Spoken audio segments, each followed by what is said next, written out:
Olá, aqui é Anivaldo Matos falando. Seja bem-vindo à continuação da nossa série sobre conversores DC-DC. Hoje falarei sobre o diodo, que assim como o indutor também é muito importante para o funcionamento dos conversores. Então apresentarei aqui os principais tipos de diodos e suas características de forma resumida. Mas voltaremos a este assunto sempre que for necessário para acrescentar detalhes importantes e aumentar nossa familiaridade com este componente. Se está achando interessante a gravação de uma série completa sobre conversores DC-DC, curta o canal, se inscreva e ative as notificações. Importante é notar que os conversores de energia estão ao nosso redor na maioria dos equipamentos que utilizamos. Ter uma ideia do funcionamento desses circuitos nos permite entender melhor o processo de eficiência energética como um todo. Então, novamente, seja bem-vindo ao Microlab e vamos ao conceito de diodo.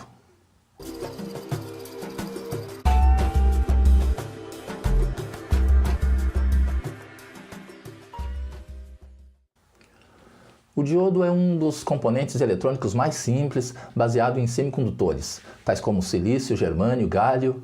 Este componente permite a passagem de corrente elétrica em apenas um sentido. Por isso, uma das principais funções é retificar o sinal elétrico, ou seja, deixar passar somente a parte positiva do sinal senoidal em um determinado circuito. E esta propriedade de chavear a corrente elétrica, dependendo de sua direção, é um dos fenômenos mais utilizados em eletrônica. Para nós aqui nos conversores DC-DC é o ponto crucial.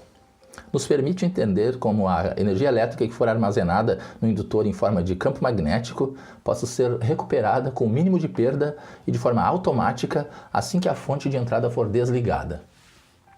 E adiantando, para esta aplicação, utilizaremos um tipo de diodo especial, denominado diodo Schottky, e as razões para isso veremos mais adiante.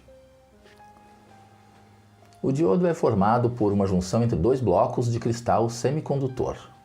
O primeiro sendo silício ou germânio, combinado ou dopado com alguns átomos de alumínio, boro ou galho.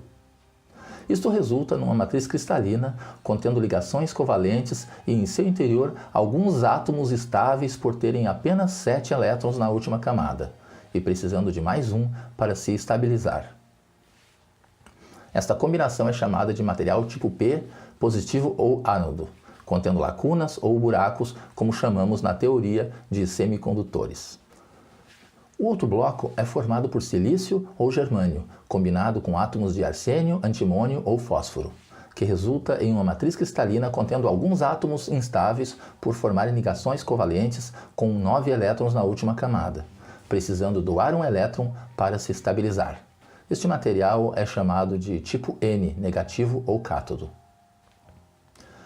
Ao juntar esses dois blocos de cristal semicondutor, formamos o diodo, como sendo a combinação entre um bloco de material tipo P, outro bloco de material tipo N, mais os terminais de conexão. Porém, no limiar onde esses cristais se tocam, temos uma recombinação natural entre os íons positivos e negativos, formando uma região estável chamada zona de deplação ou barreira de potencial. Esta recombinação apenas ocorre no centro, onde as forças de atração são mais intensas, devido aos íons estarem mais próximos entre si. Na polarização inversa, a corrente sairia do polo negativo da bateria e entraria no lado P do diodo, e sairia do lado N do diodo e entraria no polo positivo da bateria. Usei as palavras entraria e sairia para enfatizar que, na realidade, isso não acontece. As cargas são atraídas pela tensão imposta pela bateria, pois o polo negativo da bateria atrai as lacunas do lado positivo do diodo, enquanto que o polo positivo da bateria atrai os elétrons livres do lado negativo do diodo. Resultado disso é o aumento da zona de deplação e a impossibilidade de fluir corrente elétrica pelo componente. Já na polarização direta, ocorre o contrário da situação anterior. O polo positivo da bateria será ligado no lado P do diodo e o polo negativo da bateria será ligado ao lado N do diodo.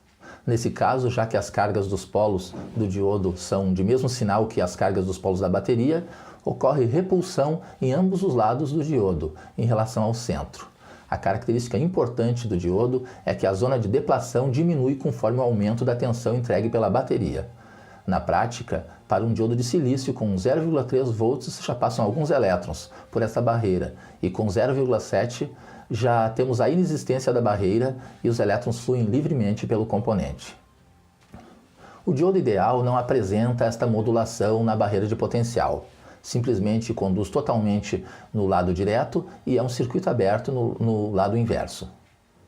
Já para o diodo real, na polarização direta, temos o efeito de um diodo ideal em série com uma fonte de tensão de 0,7 volts para o silício e mais um resistor série. Logo, a queda de tensão nos terminais do diodo será proporcional à corrente aplicada. Quanto maior a corrente, maior será o valor da tensão no resistor RD e, consequentemente, nos terminais do diodo, enquanto o valor VD permanece constante. O gráfico de corrente versus tensão apresentado mostra exatamente como isto acontece em um diodo de silício nos dois sentidos de polarização.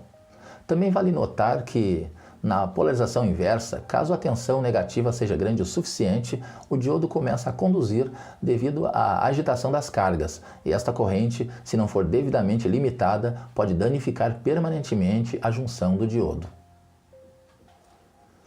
Diodo retificador. É o diodo mais comum e utilizado para conduzir ou bloquear a corrente elétrica conforme o seu sentido de polarização. Diodo varicap. É um diodo que apresenta efeito capacitivo dependendo da tensão aplicada em seus terminais. Entre as aplicações temos sintonizadores, osciladores e filtros para médias e altas frequências. Fotodiodo é um diodo que, quando polarizado inversamente, produz circulação de corrente ao receber incidência de luz em sua junção, e por isso é muito utilizado como sensor de iluminação. Diodo Zener é um tipo de diodo que se diferencia dos demais por operar no modo reverso e na tensão de ruptura chamada tensão Zener. É utilizado em limitadores e principalmente em reguladores de tensão. Diodo túnel. O diodo túnel apresenta uma curva de corrente versus tensão bem característica e, devido a isto, é utilizado em circuitos de pulsos digitais como chaves comutadoras de alta velocidade. Diodo LED. Este é o nosso tão conhecido diodo emissor de luz. Diodo PIN. O diodo PIN é formado por uma camada de silício puro intrínseco entre as camadas P e N. Com tensões contínuas ou em baixas frequências, o diodo PIN se comporta como um diodo de junção, porém em altas frequências, esse diodo se comporta como um resistor variável controlado por corrente. E por isso pode ser utilizado em osciladores controlados por corrente, filtros e limitadores. O diodo Schottky é também chamado de diodo de metal semicondutor ou fast recovery. As principais diferenças entre o diodo Schottky e o diodo comum são basicamente duas. A primeira é o tempo de recuperação ou recovery time, que é o tempo em que o diodo leva para deixar de conduzir a partir do momento em que é invertido o sentido de corrente em seus terminais. E a segunda é a queda de tensão da junção, que fica em torno de 0,3 volts ou até menos, em comparação aos 0,7 de um diodo comum. No nosso estudo sobre conversores DC-DC, estas duas propriedades colaboram com a eficiência. Lembrando do vídeo 1 sobre indutores, vimos que exatamente quando desligamos a fonte de entrada do indutor, surge em seus terminais uma força eletromotriz negativa dada pelo produto da indutância pela derivada da corrente em função do tempo. Com isto, se o diodo continuar conduzindo, mesmo que por um curto período de tempo, teremos praticamente um curto-circuito no indutor, e isto drenará uma fração de energia armazenada, além de provocar aquecimento e outros efeitos indesejáveis. Quanto ao tempo de recuperação, podemos considerar um diodo como ultra rápido ou ultra fast se o seu tempo de recuperação ficar abaixo de 5 nanosegundos, visto que os diodos comuns podem facilmente superar a 1 microsegundo. Estas e outras características que não citamos aqui tornam esse diodo aplicável em muitas situações onde envolve o trabalho com pulsos de curta duração. Além dos conversores DC-DC, podemos utilizar este diodo na construção de circuitos de proteção de corrente reversa e, principalmente, devido à sua baixa queda de tensão, como protetores de inversão de polaridade em circuitos eletrônicos. Hoje fizemos uma revisão do diodo, um dos principais componentes para o nosso estudo de conversores. Muitas são suas particularidades, porém ressaltamos aqui apenas as principais características, para que tenhamos uma ideia geral sobre este componente.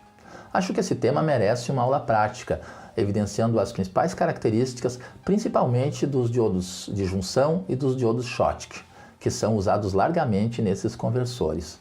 Vamos ficando por aqui, curta o vídeo, se inscreva no canal e esta série será longa, pois temos muito que aprender até dominar completamente os conversores DC-DC. Até mais, fui!